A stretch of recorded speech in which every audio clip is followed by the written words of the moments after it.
bem-vindos a mais uma exploração aqui com a gente. Hoje, o nosso mergulho é no mundo fascinante da propulsão elétrica espacial. Olá, um tema incrível, né? Sim, a gente vai olhar de perto como essa tecnologia funciona, os tipos de motores, como os de íons, os de efeito Hall. Isso, e os combustíveis também, claro. Temos bastante material para discutir aqui. Exato, a ideia é entender como isso tudo está abrindo portas para explorar mais longe, né? Pensando em Marte, asteroides, viagens mais eficientes. É fundamental. A propulsão elétrica, que a gente chama de PE, ela não serve para tirar o foguete da Terra. Para isso, a gente ainda precisa da força bruta dos químicos. Mas para viajar no espaço profundo, para ir longe, ou mesmo para manter um satélite quietinho na órbita dele por anos, aí a PE brilha pela eficiência, pela economia de combustível, digamos assim. Entendi, como um motor para longas distâncias. Exatamente. E hoje a gente vai focar em dois tipos principais, né? Os propulsores de íons com grade, os JITs, Certo. e os propulsores de efeito Hall, os ETs. E claro, tem a questão do xenônio, o gás mais usado até hoje, que, bom, tem seus desafios. Perfeito. Então, vamos começar por esses de íons com grade, os JITs. O que eles têm de tão especial? Foram usados em missões importantes como a Dawn, a Deep Space One, certo? Isso mesmo, são exemplos clássicos. Pensa num acelerador de partículas, só que em miniatura e feito para empurrar uma nave. Um acelerador. A lógica é parecida. Você pega um gás, geralmente xenônio, e joga elétrons com muita energia nele. Isso arranca elétrons dos átomos do gás, sabe? E aí você tem um plasma. Íons positivos e elétrons soltos, tudo misturado. A parte genial vem agora. Duas grades metálicas, uma positiva e outra negativa, criam um campo elétrico muito forte. Ok. Esse campo puxa os íons positivos e, vupt, acelera eles para fora do motor a velocidades altíssimas. É essa expulsão que gera o empuxo, a forcinha que move a nave. Entendi a ideia do campo elétrico puxando. Tecnicamente, a gente chama de grade de tela e grade aceleradora. E tem um detalhe importante. Do lado de fora tem um negocinho chamado cátodo neutralizador. Ele solta elétrons para se misturar com os íons que saíram. Pra que isso? Para a nave não ficar acumulando carga elétrica estática, sabe? Para manter tudo neutro. Faz sentido. Você falou em alta velocidade e eficiência. O que isso significa na prática para uma missão? Como isso ajuda a explorar mais? Significa, assim, uma economia de combustível absurda. A gente mede isso com um impulso específico, o WISP. Pensa nele como os quilômetros por litro de um foguete. Ah, boa analogia. Pois é, foguete químico bom chega ali nos 450 segundos de ISP. Propulsor iônico pode ser 3.000, 5.000. Alguns projetos passam de 7.000 segundos. Nossa, que diferença. É brutal. Com isso, a nave pode ir muito mais longe com a mesma quantidade de combustível ou levar mais instrumentos, mais carga útil. A Dawn, por exemplo, que foi para a Vesta e Ceres. Sim, lembro dela. Ela usou motores N-Star, desse tipo, e conseguiu uma mudança de velocidade total, o ΔV, de quase 11 km por segundo durante a missão. Impensável com químico, com o combustível que ela tinha. 11 quilômetros por segundo. E a velocidade dos íons saindo do motor era tipo mais de 40.000 km por hora. Além disso, esses motores, o N-Star, o sucessor dele, o Next, mostraram que duram muito, operando por milhares e milhares de horas. Milhares de horas, eficiência altíssima. Parece perfeito. Cadê a pegadinha? Qual a desvantagem? Sempre tem, né? A desvantagem é o empuxo. A força é minúscula. Tipo, O peso de uma folha de papel na sua mão. Sério. A aceleração é muito, muito suave. O N-Star da Dawn gerava uns 92 milinewtons. milinewtons. Quase nada. Exato. Para acelerar 1 tonelada, isso é menos de 1/100º de milésimo da gravidade da Terra. Não serve para lançamento de jeito nenhum. Só funciona no vácuo, sem atrito. Então leva muito tempo para ganhar velocidade. Muito tempo. É a história da tartaruga e da lebre. A aceleração é lenta, mas como o motor fica ligado meses, anos, a velocidade final pode ser enorme. É um jogo de paciência. Entendido. Tartarugas espaciais super eficientes. E os outros que você mencionou, os de efeito Hall, os EGETs. Eles parecem ser usados em outras situações, né? Na missão lunar Smart One, em satélites. Isso, os EJETs buscam um meio termo. Eles também ionizam um gás, muitas vezes xenônio, mas o truque é diferente. Ao invés das grades, eles usam um campo magnético forte dentro de uma câmara em forma de anel. Um campo magnético. Sim, um campo radial. Ele funciona como uma armadilha para elétrons, sabe? Força os elétrons a girar ali dentro, numa corrente circular. É a tal corrente de Hall. Interessante. E para que serve essa corrente? Esses elétrons presos são muito bons em bater nos átomos do gás que está passando e ionizar eles. É um jeito eficiente de criar os íons. Depois que os íons positivos estão lá, um campo elétrico, agora na direção da saída do motor, acelera eles para fora. Empuxo. Ah, então a ionização é diferente e a aceleração também não usa as grades? Exato, o que pode tornar eles mais compactos, talvez mais simples em alguns pontos.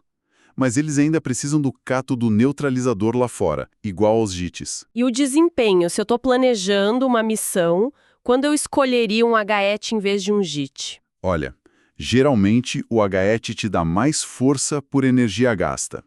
Para a mesma potência elétrica, ele tende a gerar um empuxo maior que o JIT. Ah, então ele acelera um pouco mais rápido. Um pouco mais. E eles também costumam funcionar bem com menos energia. Por isso são populares para manter satélite em órbita, fazendo aquelas pequenas correções, sabe? Sim, a manutenção de estação. Isso. Ou para subir um satélite de uma órbita para outra mais alta. A Smart One fez isso para chegar na Lua. Muitos satélites de comunicação usam HETs para chegar na órbita geoestacionária. E a eficiência de combustível, o ISP? Aí é a troca. O ISP dos HETs costuma ser menor que o dos JITs, talvez na faixa de 1.600 segundos por aí. Claro que tem modelos melhores, como o da Smart One, que chegava mais alto, mas ainda assim geralmente abaixo dos JITs top de linha. Entendi. Um pouco menos de kml, mas um pouco mais de força. E quais os desafios dos ETs? Alguma desvantagem específica? Historicamente, a grande questão era a durabilidade, a vida útil, comparada com os JITs que provaram durar muito. Por quê? O que desgastava? Como os íons são acelerados dentro de um canal, geralmente de cerâmica, alguns acabam batendo nas paredes desse canal. Com o tempo, essa erosão desgasta o material e limita quantas horas o motor pode funcionar. Isso era mais crítico para missões longas ou que precisavam de mais ESP, o que exige mais energia e causa mais erosão. Mas, olha, isso melhorou muito. Como? Desenvolveram técnicas como a blindagem magnética. Basicamente usam mais campos magnéticos para proteger as paredes do canal para desviar os íons. Isso aumentou bastante a vida útil dos ETs mais novos. Que legal ver a tecnologia evoluindo assim. Bom, você falou aqui os dois tipos usam muito o xenônio. Parece o combustível ideal, né? Mas você deu a entender que tem um problema aí. Qual é o problema com o xenônio? Pois é, o xenônio tem muitas qualidades ótimas para PE. É um átomo pesado, então cada íon empurra bem. É fácil de ionizão, não precisa de tanta energia. É inerte, não reage com nada. Certo. E dá para guardar bastante num tanque pequeno, como gás pressurizado ou fluido supercrítico. Por tudo isso, foi a escolha para Deep Space One, para Dawn, para Smart One, para a maioria dos satélites com Hall. Parece perfeito mesmo, mas... Mas ele é muito, muito raro na atmosfera. É um gás traço. E essa raridade faz ele ser caro, tipo, muito caro. Uns $3.000 o quilo, em estimativas recentes. $3.000 o quilo. Nossa! E o pior nem é só o preço. É a quantidade disponível. A produção mundial de xenônio é limitada. Porque a gente faz hoje, dá. Mas imagina missões mais ambiciosas. Levar carga para Marte, levar gente para Marte usando o pé de alta potência, talvez nuclear. A quantidade necessária seria enorme. Astronômica. Um estudo para uma missão cargueira para Marte estimou que precisaria de umas 250 toneladas de xenônio. 250 mil quilos. Isso. Agora compara com a produção mundial anual, que foi estimada em umas 71 toneladas em 2023. Não tem xenônio no mundo para uma missão dessas. Vira um gargalo gigantesco. Uau! Isso muda tudo. Então, alternativas. Quais são as opções para substituir o xenônio? A busca está intensa.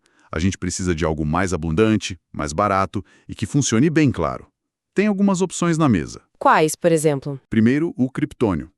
Também gás nobre, um pouco mais leve, mas bem mais abundante que o xenônio. Ainda assim, é raro. Uma missão para Marte ainda comeria uma fatia enorme da produção mundial dele. Então o problema de suprimento continua, só que menor. Exato. E em alguns testes, ele rendeu um pouco menos que o xenônio, especialmente em modos de alta eficiência. Mas é um candidato sério. Ok, que mais? Depois vem o argônio. Esse sim é abundante e barato. Subproduto da produção de oxigênio, nitrogênio, tem muito. O problema é guardar ele. Para ter uma densidade boa, tem que ser criogênico, líquido, muito frio. Ah, complica. Complica. E para ter um WISP bom para viagem interplanetária, ele precisa operar com voltagem baixa, o que significa corrente elétrica alta. Isso pode desgastar mais rápido algumas partes do motor, como o cátodo. E ele é um pouquinho mais difícil de ionizar que o xenônio. Certo. Tem mais alguma opção promissora? Tem sim. Uma que está ganhando força é o zinco. Metal. Superabundante, barato, a grande vantagem. Guarda como sólido. É muito denso, umas 4 vezes mais que o xenônio. Tanques bem menores. Zinco. Interessante, mas como usam o metal? Tem que aquecer para ele virar vapor, aí você ioniza o vapor, ele funciona bem com voltagem baixa também. O ponto é que tem menos teste em voo, menos histórico que os gases. Entendi. E mencionaram outros? Sim, olham também para o bismuto, outro metal, que foi bem em testes com Hall, e o iodo, que também pode ser guardado sólido e parece ser barato. Essa ideia de guardar argônio ou criptônio super frio por anos numa viagem espacial não parece meio arriscado, complexo demais? É complexo, sem dúvida. Manter algo super frio por tanto tempo exige isolamento top, talvez até refrigeração ativa que gasta energia, pesa... Pois é. Mas tem um ponto interessante. Muitas propostas de missão para Marte, mesmo as com foguetes químicos principais, tipo usando oxigênio e metano líquidos, Sim. elas já precisam de tecnologia de armazenamento criogênico super avançada, o tal Zero Boil-Off, para não perder nada por evaporação. Então talvez a tecnologia desenvolvida para guardar o combustível químico possa ser usada ou adaptada para guardar um propelente elétrico criogênico como argônio ou criptônio. Poderia ter uma sinergia aí. Faz sentido aproveitar a tecnologia. Bom, pensando em tudo isso, jets super eficientes, mais lentos, HITs com mais força, menos eficientes e toda essa questão dos combustíveis. Estão pensando em misturar as tecnologias numa nave só? Com certeza, é uma área quente. Sistemas híbridos de propulsão elétrica. A ideia é colocar mais de um tipo de motor na mesma nave. Tipo, um de cada. Exato. Combinar um hatch com um jet, por exemplo. O hatch, com mais empuxo, seria usado para manobras mais rápidas, tipo sair da órbita de um planeta, ou quando tem menos energia disponível. E o jet? O jet, super eficiente, entraria nas longas viagens de cruzeiro entre planetas, onde cada grama de combustível economizada conta. Um sistema híbrido pode otimizar o desempenho geral, funcionar bem em diferentes situações de energia e ainda dar redundância, né? Se um falha, o outro assume. Parece uma boa ideia. Tem gente testando isso? Sim. A NASA Glenn, por exemplo, estuda esses conceitos. Simulações para missões complexas, tipo buscar amostras de cometa, mostraram que pode valer muito a pena. E para alimentar tudo isso? Para essas missões mais ousadas, longe do Sol, onde os painéis solares não dão conta. Esse é o outro grande desafio. A energia solar fica fraca com a distância. Para operar motores elétricos grandes e potentes, para encurtar a viagem para Marte ou ir para os planetas gigantes, painel solar sozinho não rola, ou precisaria ser gigantesco. E qual a solução? É aí que entra a propulsão elétrica nuclear, a NEP. A ideia é levar um pequeno reator nuclear a bordo só para gerar eletricidade. Um reator nuclear na nave? Sim, um projetado para isso. Ele alimentaria os motores elétricos com energia constante, não importa se está perto ou longe do Sol.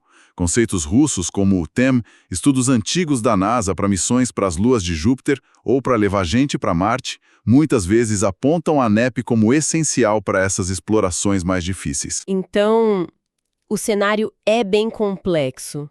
Propulsão elétrica não é uma coisa só, é uma família de tecnologias, né? JITs para eficiência máxima em viagens longas tipo o Adon, HETs para um meio termo, bons para satélites e algumas missões como a Smart One, e até híbridos. Exatamente. E por trás, a briga pelo combustível certo, xenônio, o padrão caro e raro, forçando a busca por criptônio, argônio, até metais como zinco. A escolha depende totalmente da missão. Perfeitamente colocado. Isso mostra como a nossa forma de viajar pelo espaço está ficando mais sofisticada. Foguete químico dá um empurrão inicial, mas a PE, em suas várias formas, dá a resistência, a eficiência para a jornada longa. Uhum. E a escolha entre JIT, HET, híbrido e entre xenônio ou uma alternativa passa por uma análise do que é prioridade. Velocidade, carga útil, duração, destino. Cada caminho tem suas vantagens, desvantagens, custos e riscos. Muito claro. Para a gente fechar, então, fica uma provocação. Pensando nesse cenário todo, xenônio limitado, motores diferentes, energia solar ou nuclear, se a gente fosse projetar hoje uma missão bem ambiciosa, sei lá, para explorar as luas de Júpiter, qual seria a combinação ideal? Que mistura de motor elétrico, combustível e fonte de energia daria o melhor balanço entre tempo de viagem, custo e ciência? É um quebra-cabeça fascinante, né? Com muitas peças. Com certeza. Um ótimo ponto para a gente continuar pensando. Muito obrigada por essa exploração detalhada hoje. Eu que agradeço. Sempre bom discutir essas fronteiras da exploração.